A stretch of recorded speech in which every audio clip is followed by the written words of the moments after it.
तो आदाब, नमस्कार, गुड इवनिंग, सत श्री अकाल। एक बार फिर आप तमाम लोगों का स्वागत है क्राइम तक की कहानी के इस एपिसोड में। उम्मीद है पूरी फैमिली अच्छी होगी, अपना और अपनों का ख्याल रख रही होगी। कल रात का मैच संडे बड़ी ख्वाहिश के साथ, जोश के साथ हम सभी देख रहे थे और उम्मीद यही थी कि हम साउथ अफ्रीका को हरा देंगे। लेकिन वर्ल्ड T20 में लगातार 11 जीत के बाद कल पहली हार मिली। खेल में हार जीत चलता रहता है, लेकिन कल जिस तरीके से हम लोग हारे उससे बड़ा दिल टूटा। एक लड़ाई लड़के हारना समझ में आता है, और T20 में अगर कोई 70 रन से ज़्यादा की शिकस्त मिले, हार मिले, तो इसका मतलब है कि ये बड़ी शर्मनाक हार है। अब इस हार से दो चीज़ें हुई। एक, चूँकि इस ग्रुप में हमारे साथ जिम्बाब्वे है और वेस्ट इंडीज़ है, जिनसे अगला 2 मैच खेलना है, तो वो दोनों जीतना ज़रूरी है। अगर एक भी हारे तो हम बाहर। और दूसरा कि हमें अपने रन रेट को भी देखना पड़ेगा। एक तो जीतना है और सामने वाले को हराना भी जो है वो मार्जिन के साथ, क्योंकि इस एक हार ने हमारे 2 पॉइंट तो छीने, नेट रन रेट भी हमारा गिरा दिया, क्योंकि 70% से ज़्यादा हमारी हार हुई। अब इस हार के लिए किस किस को क्या कहें, लेकिन अगर पूरे वर्ल्ड T20 के अब तक के सफ़र को देखें तो हमारी ओपनिंग हर मैच में एक साथ एक तो चली नहीं। अभिषेक शर्मा कोई डाउट नहीं टैलेंटेड प्लेयर हैं, लेकिन पूरे लीग मैच में 3 मैच में 0 पे आउट हुए थे। कल एक मौका था, शुरुआत भी अच्छी की, लेकिन फिर आउट हो गए। ईशान किशन जो फॉर्म में थे वो भी जल्दी आउट हो गए। फिर उसके बाद तो झड़ी लग गई और एक एक कर सभी आउट हो गए। तो मायूस तो है, लेकिन उम्मीद अब भी है। 2 मैच हैं जिम्बाब्वे से। हालांकि जिम्बाब्वे की टीम ने जो अब तक खेला है तो उसको हल्के में लेना बहुत गलती होगी। इसी जिम्बाब्वे ने ऑस्ट्रेलिया को बाहर कर दिया है, और जिम्बाब्वे की जगह भी ऑस्ट्रेलिया होती हमारे ग्रुप में। अब सोचिए, ऑस्ट्रेलिया और वेस्ट इंडीज़ और साउथ अफ्रीका और भी टफ था, और ऑस्ट्रेलिया बड़े मैचों में एक बड़ी टीम की तरह खेलती है। तो खैर जिम्बाब्वे है, उसके बाद वेस्ट इंडीज़, और वेस्ट इंडीज़ को भी आप कम नहीं आंक सकते, कम से कम T20 में। तो मुकाबला बेहद कड़ा और ज़बरदस्त है। देखिए क्या होता है, लेकिन एक क्रिकेट लवर के नाते दुआ यही है कि इंडिया अगले दोनों मैच जीते और कम से कम सेमीफाइनल का रास्ता हमारे लिए आसान हो जाए। तो इन्हीं दुआओं के साथ आप आते हैं आज की कहानी के ऊपर। आज की कहानी शुरू करूं उससे पहले आपको 2 तस्वीर दिखाता हूं एक ही विंडो में। एक तरफ एक माँ जैसी मौसी है जिसके गोद में इस वक्त एक बच्चा आप देख रहे हैं, और दूसरी तरफ एक बंदर है, और ये बंदर एक खिलौने के साथ लिपटा हुआ है। ये खिलौना हम और आप जानते हैं खिलौना है, लेकिन उस बंदर के लिए वो माँ है। अब इन 2 तस्वीरों को देखने के बाद एक सवाल आता है कि इनमें से जानवर कौन है। क्योंकि कहते हैं कि लाखों साल पहले हम सभी इंसान भी बंदर हुआ करते थे। हम बंदरों के ही पूर्वज, मतलब हमारे पूर्वज बंदर थे। हम तो इंसान बन गए, हमें अच्छी सोसाइटी मिली, समाज मिला, अच्छे दिमाग मिले, पढ़े लिखे सभ्य लोग हम कहलाए। पर बाकी के जो बंदर हैं वो आज भी जानवर की ही कैटेगरी में आते हैं। लेकिन आज की कहानी सुनने के बाद मैं चाहता हूँ मेरी पूरी क्राइम तक फैमिली मेंबर ये तय करे कि इन दोनों कहानियों में से असली इंसान कौन है और असली जानवर कौन है। अब इंसानों के हाथों हुए क्राइम की, इंसानों के हाथे हुए तमाम नाइंसाफ़ी, जुल्म और सितम की पता नहीं कितनी कहानियाँ तो आपको सुना चुका हूँ। तो इंसान की बारी बाद में, पहले जानवर से शुरू करते हैं। ये जिस बंदर को आप अपनी स्क्रीन पर देख रहे हैं, पूरी दुनिया में लोग इस वक्त इससे प्यार कर रहे हैं, ये वायरल है। ऐसे ऐसे लोग हैं जो इस बंदर को गोद लेना चाहते हैं, उसे पालना चाहते हैं। उसकी वजह यह है कि इस बंदर की एक तस्वीर ने पूरी दुनिया को रुआंसा कर दिया, उन्हें गमगीन कर दिया। उन्हें लगा कि ये कैसे हो सकता है। इस बंदर का एक नाम भी है, इसका नाम है पंच, पूरा नाम है पंचकुल। ये बंदर जापान का है।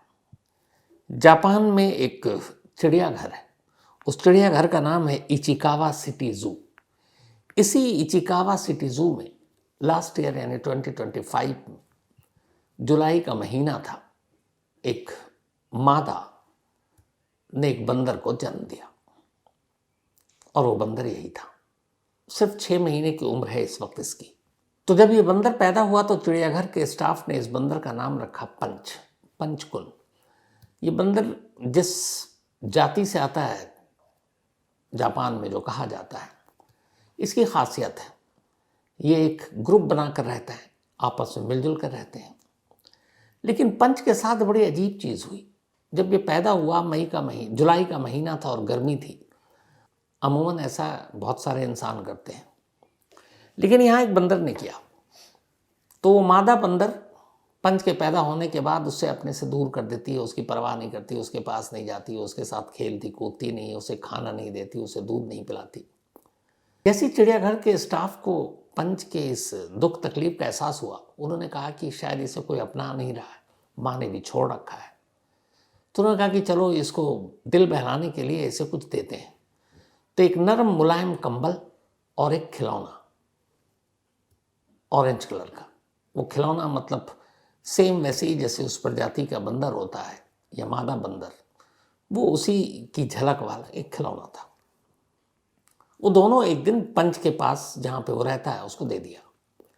पंच ने दोनों चीज़ को देखा। कंबल को उसने देखा लेकिन किनारे कर दिया, और उस खिलौने को उसने बहुत करीब से देखा और उससे गले लगा लिया। चिड़ियाघर के स्टाफ को एहसास हो गया कि उसे ये खिलौना पसंद आया।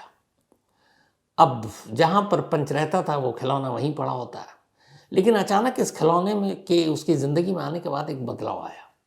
पंच जब भी जाता अपने बाकी बंदरों के ग्रुप के पास, चिड़ियाघर के स्टाफ ने जब देखा और कई दिन लगातार देखा, तब उन्हें एहसास हुआ कि जानवरों में भी भावनाएं होती हैं, जज्बात होती हैं। फिर उन्हें एहसास हुआ कि असल में जो खिलौना उन्होंने पंच की तन्हाई को दूर करने के लिए दिया था, उस खिलौने में पंच अपनी माँ को देख रहा था। और इसलिए एहसास हुआ कि जब भी पंच किसी तकलीफ में होता, वो भागकर उसी खिलौने से जाकर लिपट जाता। ओरंगटून ये उस खिलौने का नाम है, जो बिल्कुल एक मादा बंदर की शक्ल सूरत का बनाया गया था। अब जैसे ही ये देखा, उसके बाद पंच की जिंदगी बदल गई। अब पंच को बहुत ज़्यादा परवाह नहीं होता, फिर भी वो कई बार ग्रुप में जाता, उनके साथ रहता, लेकिन वो उसे धुतकारते, वापस आता और उस खिलौने के साथ लिपट कर वहीं रह जाता। फिर चिड़ियाघर के स्टाफ ने देखा कि जब सोने का वक्त होता तो पंच उसी खिलौने के साथ लिपट कर सोता उसकी गोद में, ठीक वैसे ही जैसे बाकी जो वहाँ मादा बंदर थीं, जिन बच्चों को अपने जन्म देती और उसे जिस तरीके से प्यार से सहलाती, पुचकारती, सुलाती, लगभग उसी आलम में पंच उस खिलौने के साथ सोता। अब चिड़ियाघर के स्टाफ जानवरों की सारी हरकत फितरत से ये लोग वाकिफ़ होते हैं, एक्सपर्ट होते हैं। तब उन्हें एहसास हुआ कि पंच को असल में उसकी माँ मिल गई और वो अपनी माँ के साथ अब बहुत खुश है। इत्तेफाक से किसी ने पंच और उस खिलौने के साथ, जिसे वो अपनी माँ मान बैठा, कुछ तस्वीरें शूट कर ली और इसे सोशल मीडिया पर डाल दिया। जैसे ही सोशल मीडिया पर डाला, पंच वायरल हो गया। एक जानवर, एक बंदर जिसे उसकी ही अपनी माँ, बाकी बिरादरी के लोगों ने ठुकरा दिया, एक खिलौने में अपनी माँ ढूंढ चुका था और अब उसकी ज़िंदगी इसी तरह कट रही थी। धीरे धीरे वो 6 महीने का हो गया। अभी जैसे ही वीडियो सामने आया, जापान के इस छोटे से एक सिटी, इचिकावा सिटी जो है, बहुत बड़ा शहर भी नहीं है, उसके इस चिड़ियाघर में सिर्फ और सिर्फ लोग पंच को देखने के लिए पहुंचने लगे। चिड़ियाघर के स्टाफ भी हैरान। जब वहाँ आते लोग तो पूछते, भाई अचानक ये भीड़ कैसे, जो एवरेज उससे ज़्यादा। तो पता चला वो सब पंच का वीडियो देख कर आ रहे हैं और पंच से उन्हें हमदर्दी है, पंच से प्यार। उनमें तो कई ऐसे हैं जो कहते हैं हम पंच को अपने साथ ले जाना चाहते हैं, हम उसे मतलब माँ बाप का प्यार देना चाहते हैं इंसान की तरफ से। पूरी दुनिया से अब पंच के लिए तमाम एक मुहिम शुरू हुई, लोग चिड़ियाघर आने लगे। फिर चिड़ियाघर के स्टाफ ने भी कहा कि नहीं, चलो कुछ करते हैं। इसके बाद एक पहल शुरू हुई कि जो बाकी उस बिरादरी के बंदर थे, उनके और उसकी जो माँ जिसने उसे छोड़ दिया, धीरे धीरे उनके करीब पंच को ले जाना ताकि वो उसके साथ घुल मिल सके। और पिछले कुछ दिनों में करिश्मा भी हुआ। जो लोग उसे धुतकारते थे वो अब उसे भगाने से कतराने लगे। धीरे धीरे अब वो घुलने लगा, लेकिन अब भी जब वो तन्हाई में होता है तो उसी खिलौने के पास जाकर लिपट कर सो जाता है जिसे वो अपनी माँ मानता है। तो एक बंदर, एक जानवर जिसके अंदर ये जज्बात की माँ क्या होती है, एक खिलौने में उसने अपनी माँ को ढूंढा और उसके साथ अपने पल बिता रहा है। पूरी दुनिया में ये वीडियो देखकर बहुत सारे लोग इमोशनल हो गए। ये तो रही एक जानवर की कहानी, पर मैं सोचता हूं कि कई बार अच्छा हुआ पंच बंदर ही रहा, इंसान नहीं बना। क्योंकि इंसान बनता तो फिर वही लालच, नफरत, बहुत सारी चीज़ें शायद सीख जाता। और जिस खिलौने को अपनी माँ समझ रहा था, क्या पता अपनी माँ को ही नुकसान पहुंचा देता। तो शुक्र है कि पंच जानवर ही रहा। तो एक जानवर की कहानी तो आपने देख ली। अब जापान से दूर दिल्ली आते हैं और दिल्ली की एक तस्वीर आपको दिखाता हूं। दिल्ली के मुखर्जी नगर में एक पार्क है। मुखर्जी नगर बहुत फेमस एरिया है, नॉर्थ दिल्ली यूनिवर्सिटी का कैंपस माना जाता है। यूपीएससी की तैयारी करने वाले बहुत से जो लोग दिल्ली आते हैं, दिल्ली के बाहर से, अमूमन मुखर्जी नगर में ही किराए का कमरा लेकर रहते हैं, वहीं स्टडी करते हैं, वहीं तैयारी करते हैं। बहुत सारे कोचिंग इंस्टीट्यूट भी हैं वहाँ पर, तो उसके लिए मशहूर है। और दिल्ली यूनिवर्सिटी का नॉर्थ कैंपस है, इसलिए भी मशहूर है। लेकिन यहाँ ये कहानी दूसरी वजह से सामने आई। 20 फरवरी की दोपहर की बात है, अभी 3 दिन पुरानी।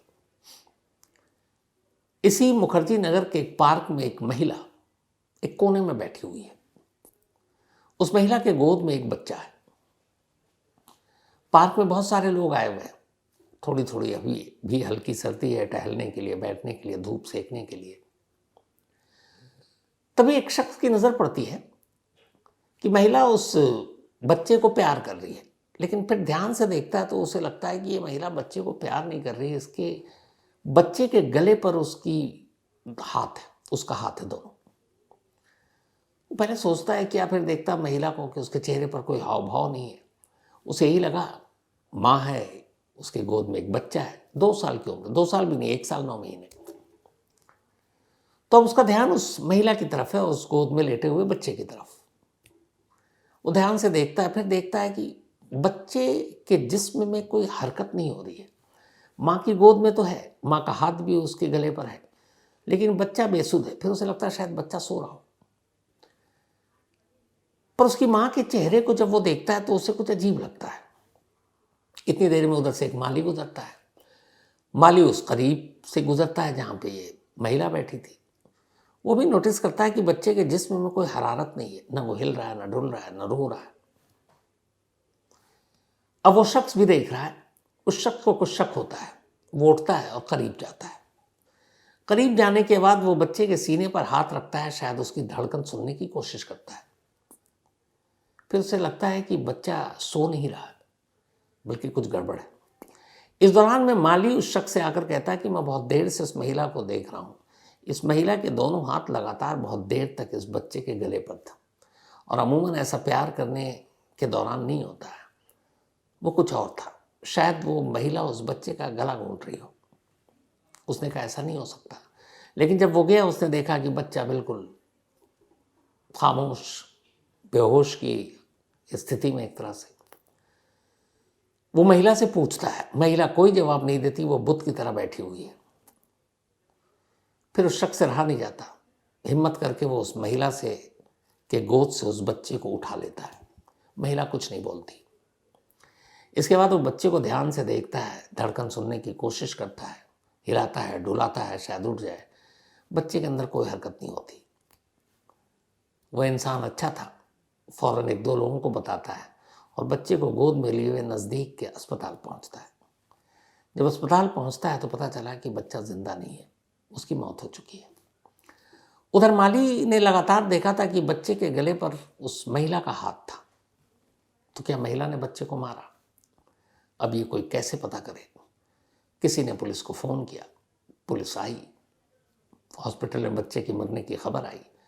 अब वापस लोगों ने बताया कि इस पार्क में एक महिला थी जिसकी गोद में ये बच्चा था। पुलिस उस पार्क तक पहुंचती है। हैरत की बात यह कि वो महिला अब भी उसी जगह, उसी आलम में, उसी तरह बुत बनकर बैठी हुई। उसने भागने की भी कोशिश नहीं की। पुलिस जाती है, उस महिला से नाम पता पूछती है। बड़े मुश्किल से वो बताती है अपना नाम। उसका नाम अजरा था।